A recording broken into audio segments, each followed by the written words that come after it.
Ladies and gentlemen, the recipients of the Presidential Medal of Freedom, the Right Honorable Tony Blair, former Prime Minister of the United Kingdom of Great Britain and Northern Ireland and Quartet Representative to the Middle East. The Honorable John Winston Howard, former Prime Minister of Australia. His Excellency Alvaro Uribe Velez, President of the Republic of Colombia.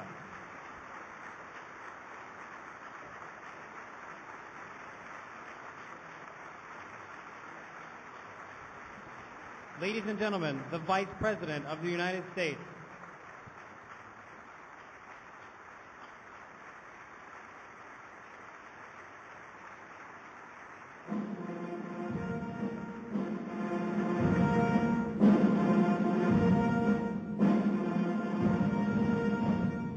Ladies and gentlemen, the President of the United States and Mrs. Laura Bush.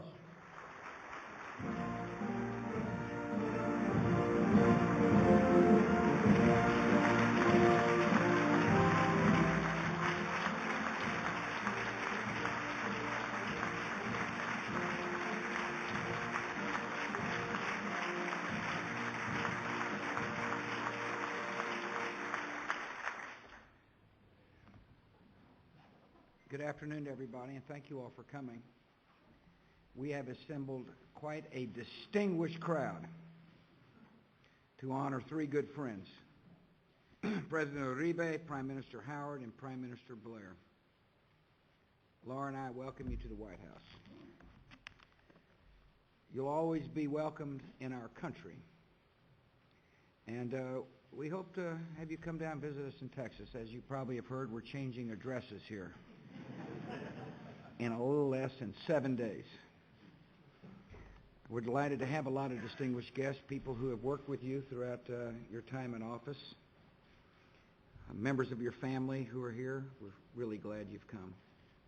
I want to thank the Vice President, members of the Cabinet, and members of the Congress who have joined us as well. We offer a special welcome to those who are personal friends of the honorees. I know they're as delighted to have you here as I am. In a few moments, the military aide will read the citations for the Presidential Medal of Freedom. The medal is America's highest civil award. It is given in recognition of exemplary achievement and to convey the utmost esteem of the people and the President of the United States.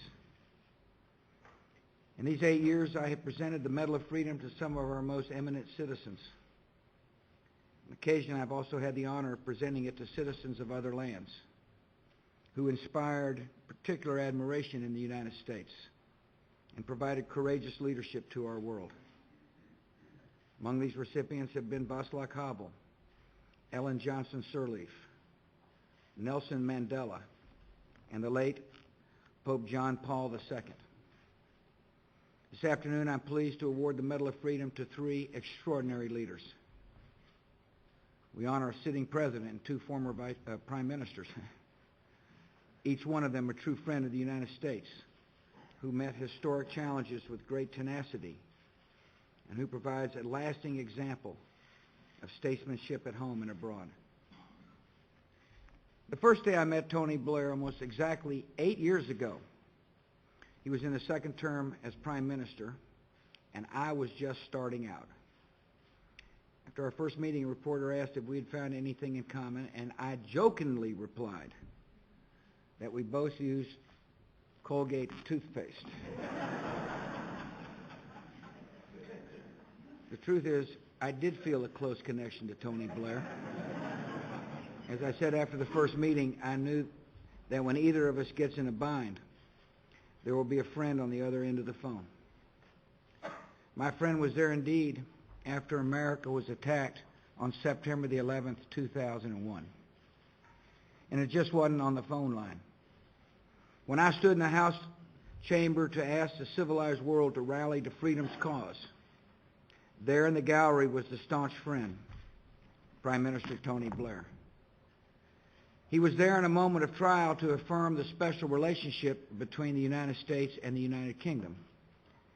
And he was there to show America and all nations that he understood the stakes in the war on terror.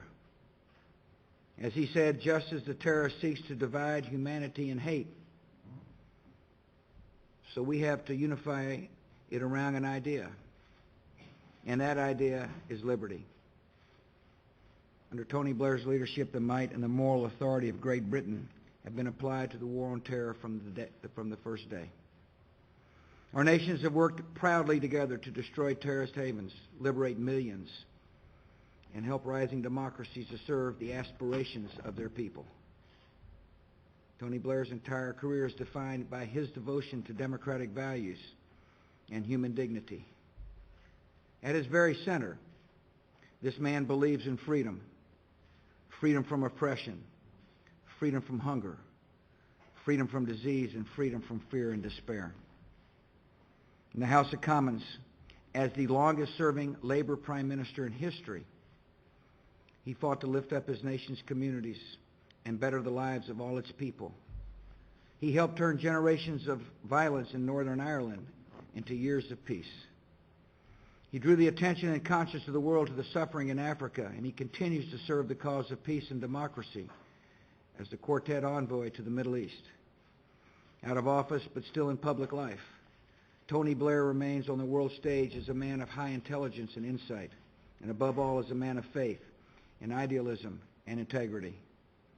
The former Prime Minister of the United Kingdom will stand tall in history, and today the United States of America proudly honors its gallant friend, Tony Blair.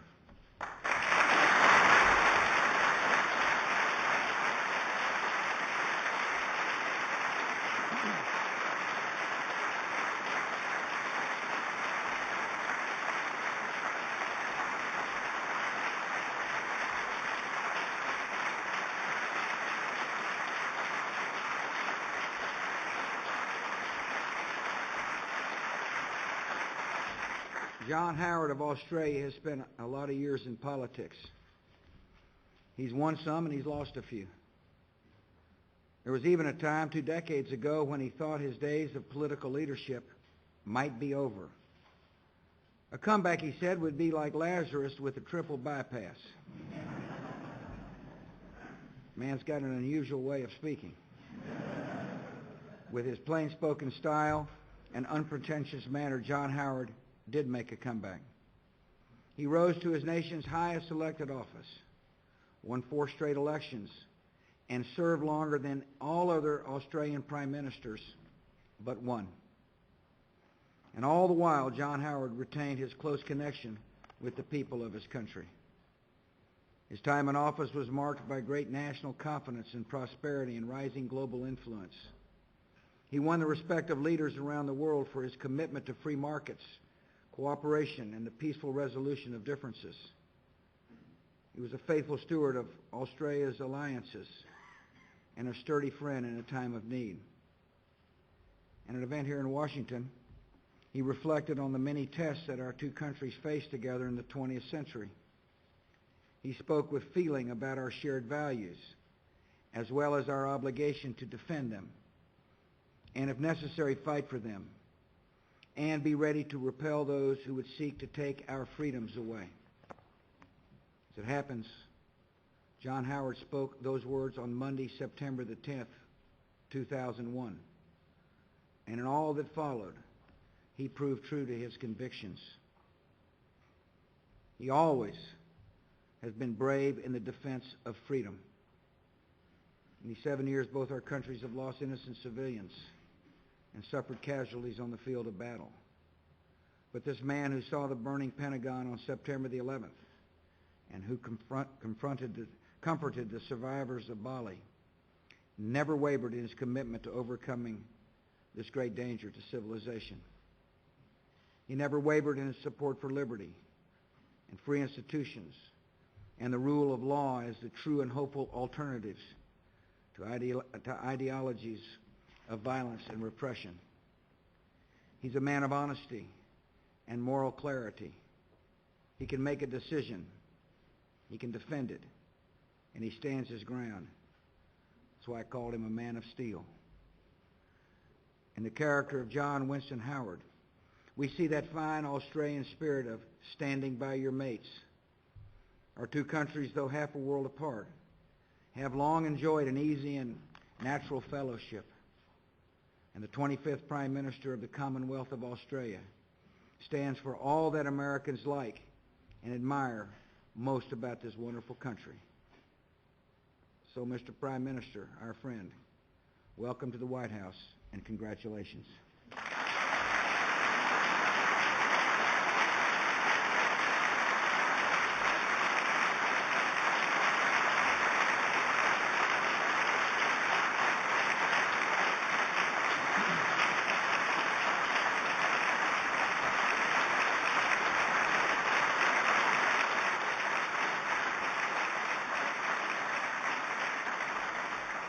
National leaders sometimes take office without fully knowing all the tests that await them.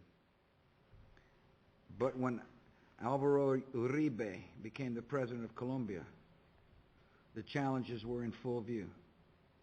He knew exactly what he was getting into. For more than a generation, good and decent people across that country had lived at the mercy of brutal drug cartels and illegal armed groups. A contagion of terrorist violence and killings and kidnappings had shaken the political system and caused many Colombians to despair for their nation's future.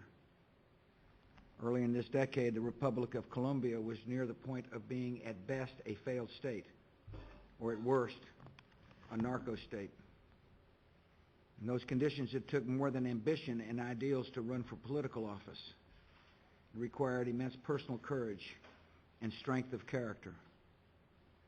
As a presidential candidate in 2002, Alvaro Uribe pledged to his people greater security, a healthier democracy, and a better chance for prosperous lives. He was elected on the theme that expressed perfectly what the Colombian people desired in a president: strong hand and big heart. President Uribe's leadership has been resolute and uncompromising. Today in Colombia, homicides are down 40%. Kidnappings are down more than 80%. Terror attacks are down by more than 75%. The forces of violence are on the defensive, and the people are reclaiming their country. President Uribe's fellow citizens know him as someone who speaks forthrightly and follows through on his commitments. With his lifelong interest in public policy, he has a phenomenal grasp of the details of governing. At the same time, he has formed a powerful bond with his people. They've met their president in town halls across the country. They've seen him deliver results. They like him, and they trust him, and they have made him the first Colombian leader in the modern era to win re-election. Lately, I've been asked to reflect on the most memorable events of my presidency. Well, among those is a phone call I received several months ago from President Uribe. He called to say that a group of hostages, including 3 Americans, who had been held in captivity for 5 years, have been rescued and were alive and safe and sound. It was a joyful moment, Mr. President, and it was a credit to your leadership. For President Uribe, the great demands of office continue. Today, the United States honors all Colombians by honoring the man they have chosen to lead them, by refusing to allow the land he loves to be destroyed by an enemy within, by proving that terror can be opposed and defeated. President Uribe has reawakened the hopes of his countrymen and shown a model of leadership to a watching world. Colombia remains a nation with challenges, but the future will always be bright in a country that produces such men as President Alvaro Uribe. Congratulations, mi amigo.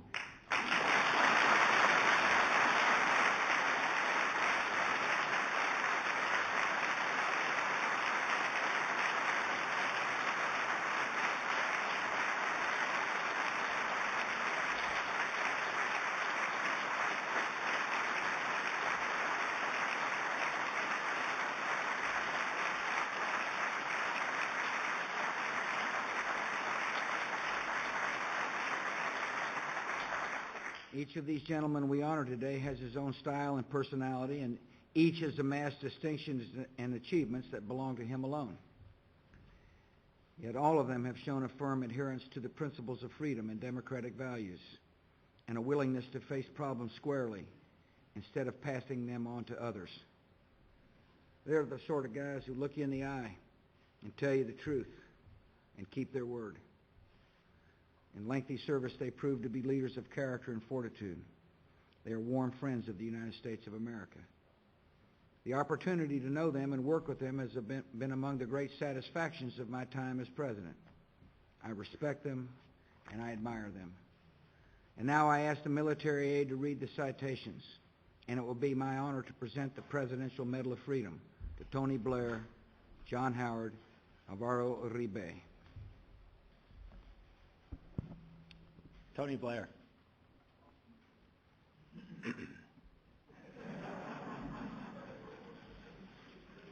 Tony Blair has been a powerful force of freedom and for building understanding among nations. As Prime Minister of the United Kingdom, he was instrumental in helping millions of people secure their freedom in Afghanistan, Iraq, Kosovo, and Sierra Leone, forging a new era of peace in Northern Ireland, providing humanitarian assistance around the globe, especially in Africa, and strengthening the relationship between our two nations. Throughout his career and in his role as Quartet representative to the Middle East, he has worked to provide people with opportunities to better their lives. The United States honors Tony Blair for his lifelong dedication to building a more just and peaceful world.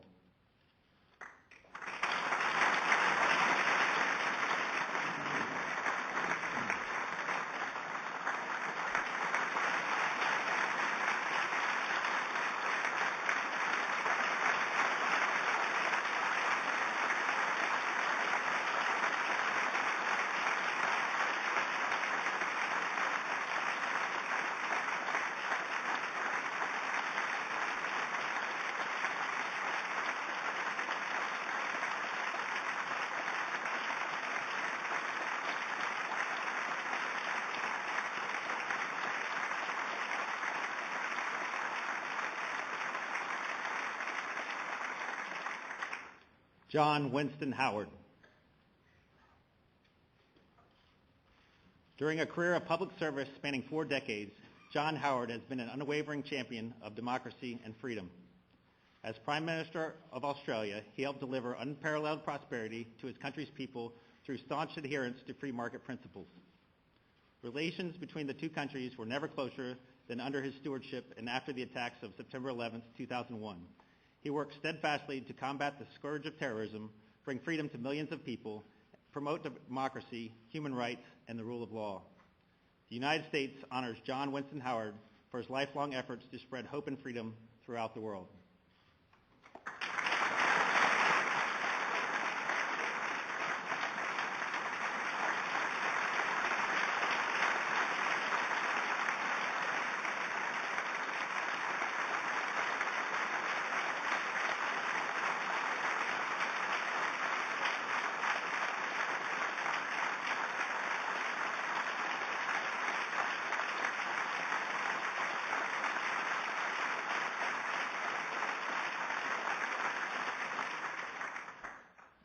Alvaro Uribe Velez.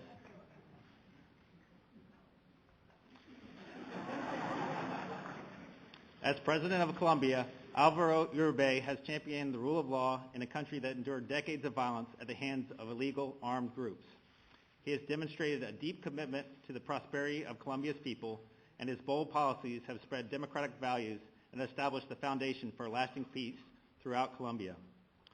He has been a courageous partner of the United States, and under his leadership, Colombia has become a model for countries seeking reconciliation and the establishment of a society based on respect for human dignity. The United States honors Alvaro Uribe Velez for his commitment to freedom, democracy, and the rule of law.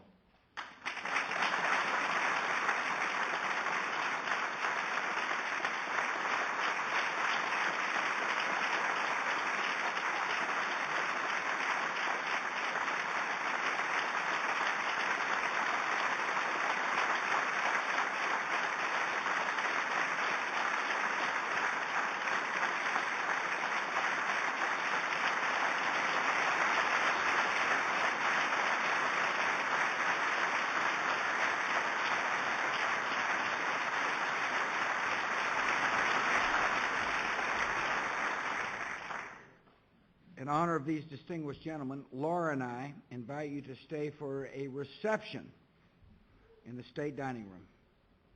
Please enjoy yourselves, and thank you for joining us here at the White House.